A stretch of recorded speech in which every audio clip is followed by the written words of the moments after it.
Fearlessness, an essential subject from Vinaypedia in Bhagavad Gita. It is said that in order to make spiritual progress, one must become fearless. Abhasattva Sahudi, BG 16.1. Fearfulness is the result of material involvement. It is also said in Srimad Bhagavatam 11.2. 37. Badvitvai binayvata saiti. Fearfulness is a creation of the bodily conception of life. As long as one is absorbed in the thought that he is this material body, he is fearful, and as soon as one is freed from this material conception, he becomes Brahma Bhta, SB 4.30. 20, or self-realized, and immediately becomes fearless. Brahma Bhta Prasantiyam, BG 18.54. Without being fearless, one cannot be joyful. The bhaktas, the devotees, are fearless and always joyful because they are constantly engaged in the service of the lotus feet of the Lord. Srila Prabhupada's books, lectures, conversations and letters offer a comprehensive presentation of this essential subject as seen in the Vinay's Fearlessness category. An introduction from his books is given below in the following 8 quotes.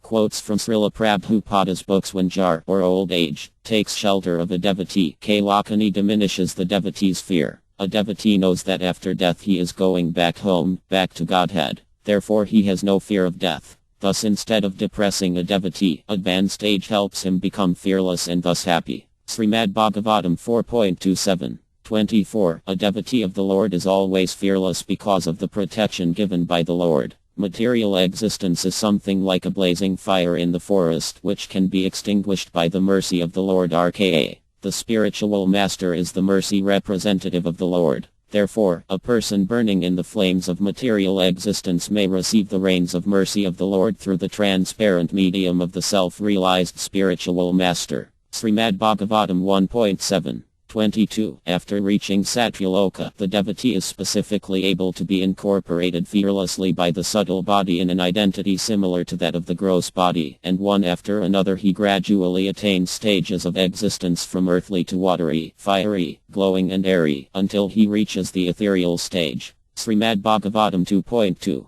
28. Although he is very near to me and is merely a child, he is situated in complete fearlessness. He resembles a dog's curved tail, which can never be straightened, because he never forgets my misbehavior and his connection with his master, Lord Vivu. Srimad Bhagavatam 7.5.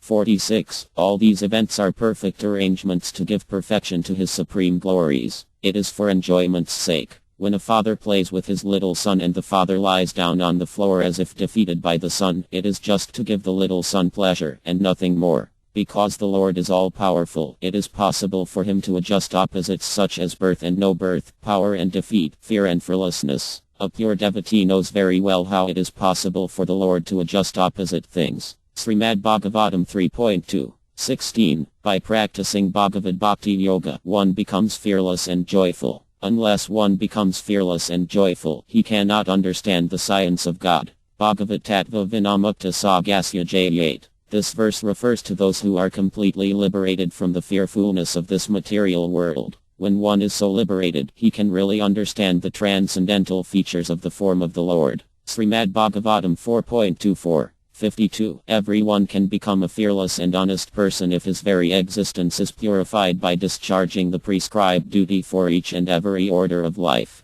One can become fixed in one's prescribed duty by faithful oral reception of Vedic instructions and assimilation of the essence of Vedic knowledge by devotional service to the Lord. Srimad Bhagavatam 2.2. 5. In the dual world everyone is falsely trying to become the master of the world, whereas in the absolute world the Lord is the absolute Lord, and all others are his absolute servitors. In the world of duality everyone is envious of all others, and death is inevitable due to the dual existence of matter and spirit. The Lord is the only shelter of fearlessness for the surrendered soul. One cannot save himself from the cruel hands of death in the material world without having surrendered himself at the lotus feet of the Lord. Srimad Bhagavatam 1.89.